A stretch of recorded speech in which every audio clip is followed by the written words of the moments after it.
Assalamualaikum warahmatullahi wabarakatuh. Salam rahayu, rahayu, rahayu. Jumpa lagi dengan saya di channel Adi Saluler Tutorial. Sebelum saya mulai untuk perbaikan handphone ini, sebelumnya saya mohon maaf ya teman-teman. Sangat mohon maaf sekali karena tidak sempat dan tidak rutin untuk berbagi tutorial karena banyak kesibukan sekali dan banyak antrian untuk perbaikan handphone, apalagi di daerah saya sendiri untuk pelanggan dan juga pelanggan dari luar Jawa yang via paket untuk pengiriman handphone. Jadi saya mohon maaf apabila ada keterlambatan ataupun banyak handphone yang sudah antri belum sempat saya kerjakan maupun yang sudah saya kerjakan yang belum jadi. Jadi mohon bersabar ya teman-teman karena banyak kerjaan, saya sendiri yang ngerjain, tidak ada yang bantuin. Jadi saya mohon maaf apabila agak lama untuk perbaikannya, dan kita akan coba untuk berusaha secepat mungkin untuk menyelesaikan satu persatu untuk antrian yang sudah saya terima teman-teman. Dan untuk handphone ini adalah handphone Poco X3 Pro, handphone teman saya sendiri. Beliau datang langsung dan beliau coba untuk minta ditunggu. Saya coba untuk pengecekan dulu karena dari awal itu beliau minta penggantian baterai teman-teman. Memang setelah saya bongkar itu baterainya agak kembung, dan beliau itu kerjanya di laut, jadi pengetesan di kapal teman-teman. Beliau dikira itu kondisi mati total saat di laut, dan setelah beliau pulang itu dibawa ke tempat saya, disuruh untuk penggantian baterai. Ternyata saya ganti baterai, saya tes, itu tetap saja mati total. Jadi bukan kerusakan dari baterai teman-teman. Kita cek dulu menggunakan yaitu power supply. Kita cek untuk pergerakan ampernya saat kita menggunakan power supply, karena untuk menggunakan USB doktor hanya keluar sedikit. Dan kita coba untuk tekan power saat kita koneksikan menggunakan power supply teman-teman. Kita setting dulu untuk voltnya di angka 3,7 atau 3,8 volt.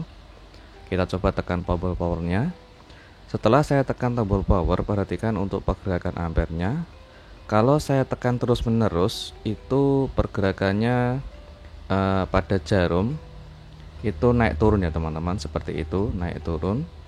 Dan setelah saya lepas untuk tombol powernya itu ketika kita lepas jarumnya langsung turun teman-teman. Indikasi seperti ini ciri-ciri problem kerusakan dari CPU, karena keseringan untuk handphone Poco X3 khususnya itu kerusakan pada CPU teman-teman. Meskipun kondisi handphone awalnya itu normal, dipakai seharian itu normal, dan tiba-tiba mati total, sebelum kita eksekusi CPU atau sebelum kita kerjakan di area CPU, lebih baik dicek terlebih dahulu agar tidak salah proses pengerjaannya.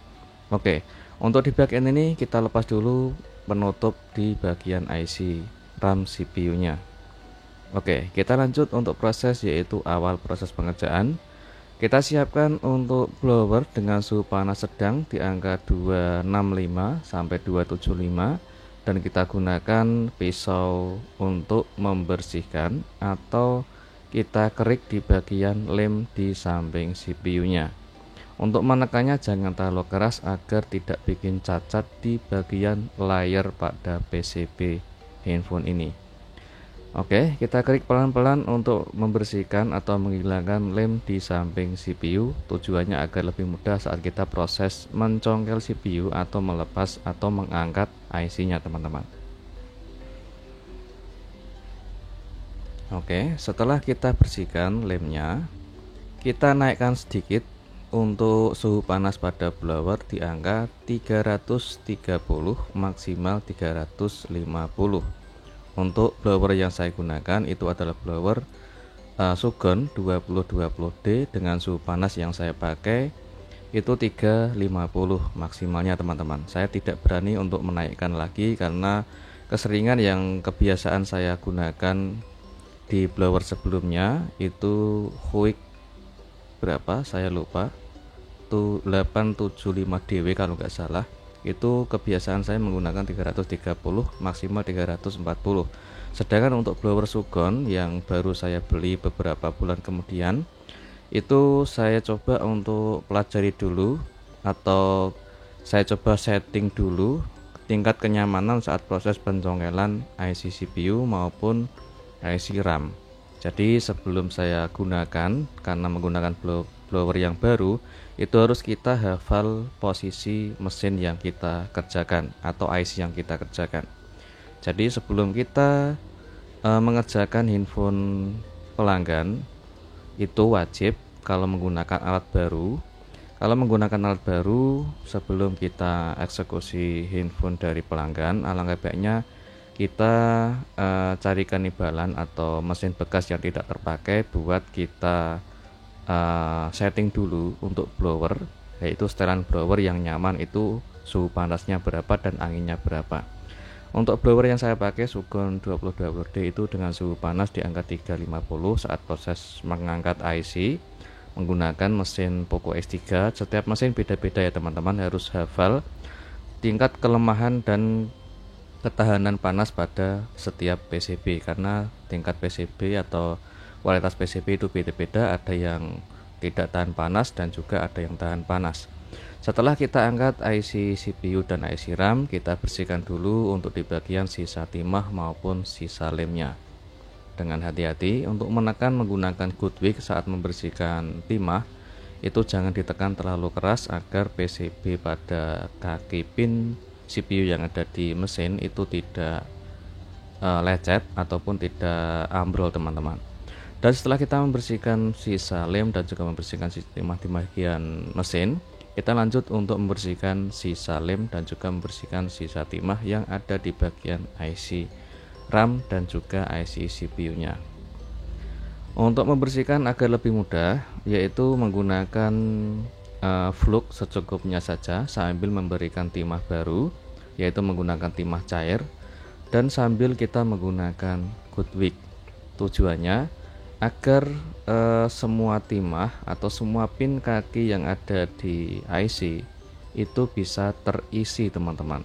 Tujuannya agar lebih mudah untuk proses mencetaknya. Kita lanjut untuk memberikan timah baru serta sambil kita meratakan timah dengan cara seperti ini, yaitu kita letakkan IC ke alas tisu sambil menggunakan blower dengan suhu sedang di angka 265, sambil kita menggunakan flux secukupnya saja dan memberikan timah cair sambil kita ratakan menggunakan alat pisau. Hasilnya seperti ini. Tujuannya agar bikin timbul di bagian IC-nya dan lebih mudah untuk kita cetak teman-teman. Oke, untuk di bagian ini adalah IC CPU-nya. Untuk membersihkan sisa timah dan agar timahnya itu rata, kita bisa menggunakan flux secukupnya saja dulu untuk meratakan timahnya, baru kita membersihkan sisa lemnya dengan suhu panas, yaitu alat bantu blower. Kurang lebih suhu panas blower yang saya pakai itu 250 sampai 265 teman-teman. Sambil kita membersihkan secara halus agar tidak bikin cacat atau lecet di bagian IC-nya, harus ekstra halus untuk membersihkan sisa timahnya teman-teman. Kita gunakan flux secukupnya saja dan memberikan timah cair sambil kita menggunakan good wick untuk meratakan timah yang ada di bagian pin kaki CPU-nya. Setelah bersih, kita ambil dan kita balik. Di baliknya itu adalah buat untuk penghubung IC RAM teman-teman. Harus kita bersihkan juga dan juga harus kita meratakan untuk sisa timahnya. Apalagi jika masih ada sisa lem, harus kita bersihkan dulu teman-teman. Oke, jika sudah benar-benar bersih, itu kita bisa pengecekan ulang apakah masih ada sisa lem atau sudah bersih total. Jika masih ada sisa lem, kita bersihkan, dan jika masih ada sisa timah yang tertutupi oleh lem atau kaki pin pada IC itu tidak kelihatan, kita bisa memberikan timah cair, yaitu memberikan timah baru ke bagian semua pin kaki IC-nya. Dengan cara seperti ini itu lebih mudah untuk kita mencetaknya teman-teman. yaitu dengan teknik metode yang seperti ini, menggunakan timah cair sambil menggunakan flux secukupnya saja, sambil kita blower dengan suhu panas sedang. Tujuannya untuk memberikan semua timah dan bikin timbul di semua pin kaki CPU-nya. Jika sudah selesai, kita bersihkan, hasilnya seperti ini. Jadi tujuannya agar bikin timbul di IC itu agar mudah untuk kita cetak teman-teman. Setelah kita bersihkan, kita ambil plat BGA dan kita berikan timah cair. Kita isi semua lubang plat BGA-nya dan kita tekan halus menggunakan pinset. Dengan suhu panas blower saat kita proses mencetak, saya menggunakan panas di angka 265. Untuk anginnya di angka 40 teman-teman. Oke, setelah kita cetak, kita bisa memberikan flux secukupnya saja seperti ini sambil kita blower ulang. Tujuannya agar lebih maksimal saat kita proses mencetak IC-nya. Dan di bagian ini kita cetak untuk IC RAM. Setelah kita selesai untuk mencetak CPU-nya, kita cetak di bagian IC RAM-nya. Setelah kita presisikan untuk plat BGA untuk mencetak IC-nya, kita berikan atau kita isi menggunakan timah cair atau timah pasta, dan kita gunakan blower dengan suhu sedang di angka 265 untuk mencetak IC-nya.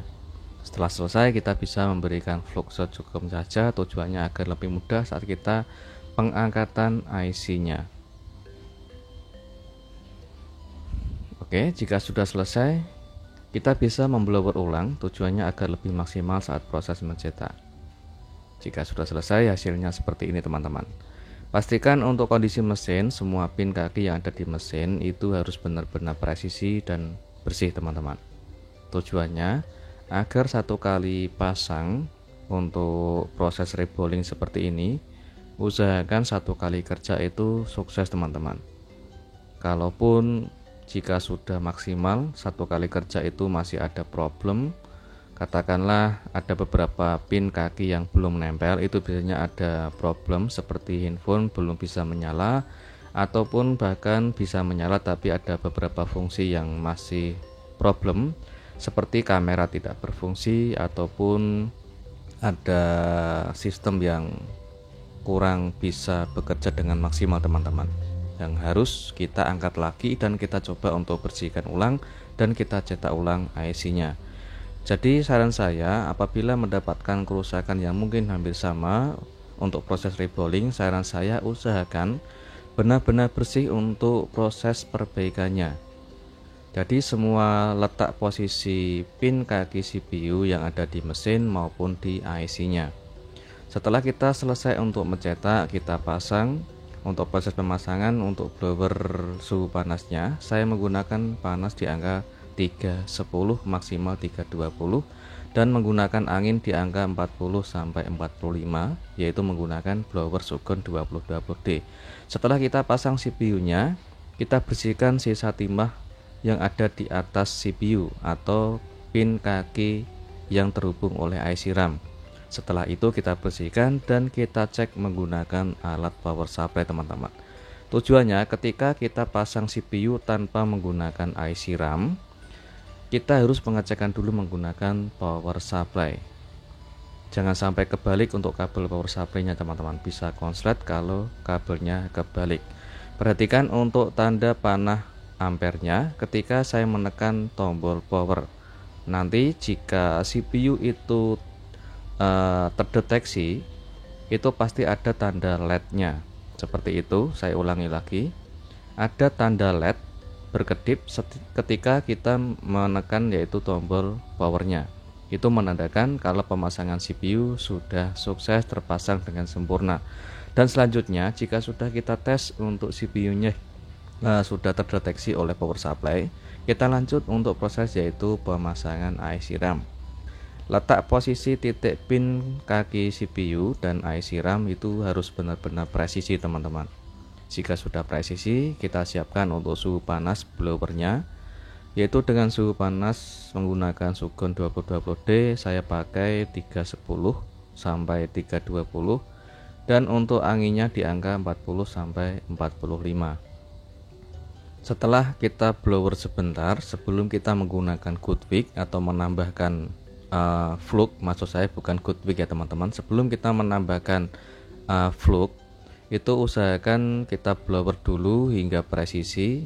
Jika sudah presisi atau sebagian timah itu menyatu ke CPU, baru kita menambahkan flux secukupnya saja. Jadi untuk menggunakan flux jangan terlalu banyak teman-teman, karena menggunakan flux terlalu banyak itu juga tidak baik, bisa menyebabkan semua pin atau beberapa pin kaki timah tidak nempel ke bagian CPU atau tidak saling sinkron teman-teman. Oke, kita lanjut untuk pengecekan ulang menggunakan power supply ketika kita sudah selesai pemasangan IC RAM-nya. Saya ulangi lagi, untuk kawat kabel power supply jangan sampai kebalik agar tidak short atau konslet. Perhatikan pada pergerakan jarum di power supply-nya ketika saya menekan yaitu tombol powernya. Jika kita tekan tombol power, perhatikan pada tanda lampu LED di bagian atas. Perhatikan saat saya menekan tombol powernya, nanti akan ada keluar notifikasi LED berkedip teman-teman.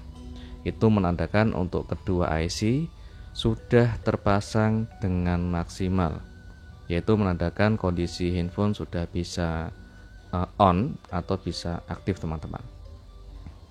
Oke, setelah kita selesai untuk pemasangan CPU dan IC RAM melalui proses rebolling, yaitu proses awal kita cek menggunakan power supply dan kita cetak sudah terpasang, kita lanjut untuk pengecekan ulang. Perhatikan USB dokter yang saya pakai setelah saya koneksikan sudah keluar lambang logo Poco dan pergerakan ampernya sudah normal, yaitu di angka 1 ampere lebih. Kita cek menggunakan tombol power supply, maksudnya tombol power. Setelah saya menekan tombol power, maka handphone akan menyala dan keluar logo MIUI. Ini sudah bisa loading ya teman-teman. Kita tunggu sebentar hingga loadingnya selesai dan alhamdulillah handphone sudah bisa masuk ke menu. Tapi sebelum kita vonis selesai pengerjaan, harus kita cek terlebih dahulu teman-teman. Jika ada pola, kita harus cari tahu dulu, konfirmasi sama pelanggan polanya atau sandinya berapa. Tujuannya untuk proses pengecekan secara detail, yaitu pengecekan semua fungsi handphone ini, mulai dari pengisian daya baterai, masih support pengisian cepat, dan juga pengecekan seperti fungsi dari kamera, audio, dan lain-lain ya teman-teman. Tujuan saya menanyakan sandi atau pola itu hanya untuk pengecekan secara detail fungsi dari handphone. Apabila tidak memberikan password, itu bisa dicek sendiri setelah saya rakit teman-teman. Jadi kalau ada apa-apa ya nanti bisa 2 kali kerja teman-teman. Misalnya saya kerjakan selesai tapi ada passwordnya dan tidak dikasih tahu password atau polanya, ya saya rakit langsung untuk pengecekannya biar dicek sama pelanggan sendiri. Kalau ada apa-apa ya nanti 2 kali kerja ya teman-teman. Kalau ada yang kurang maksimal nanti bisa balik lagi dan kita kerjakan kembali. Kalau saran saya mending 1 kali kerja, hasil bisa maksimal, tinggal siap pakai dan tidak ada problem kembali. Hanya masalah sepele yaitu tidak memberitahu di bagian pola atau password. Mungkin itu privasi pribadi atau memang rahasia ya teman-teman, karena ada password atau pola itu hak milik pribadi masing-masing. Tapi kalau saran saya dikasih pola atau password itu nggak apa-apa, yang penting menjaga privasi pelanggan teman-teman. Oke, setelah saya selesai untuk perakitan dan memberikan thermal, sebelum kita memberikan thermal atau pendingin mesin atau pendingin IC, alangkah baiknya dibersihkan dulu dari sisa fluknya menggunakan thinner dan kita keringkan. Setelah kering kita rakit, dan setelah kita rakit kita pengecekan ulang teman-teman.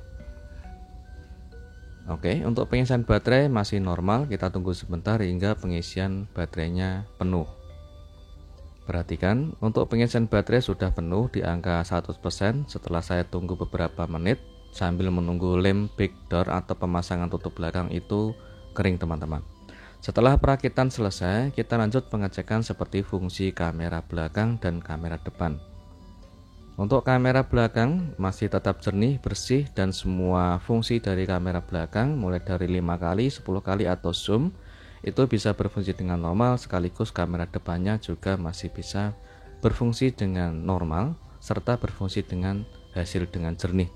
Oke, kita lanjut untuk pengecekan ulang seperti aplikasi lain atau fungsi lain ya teman-teman. Dan gitu aja di tutorial kali ini, semoga selalu bermanfaat dan jumpa lagi di tutorial berikutnya. Assalamualaikum warahmatullahi wabarakatuh.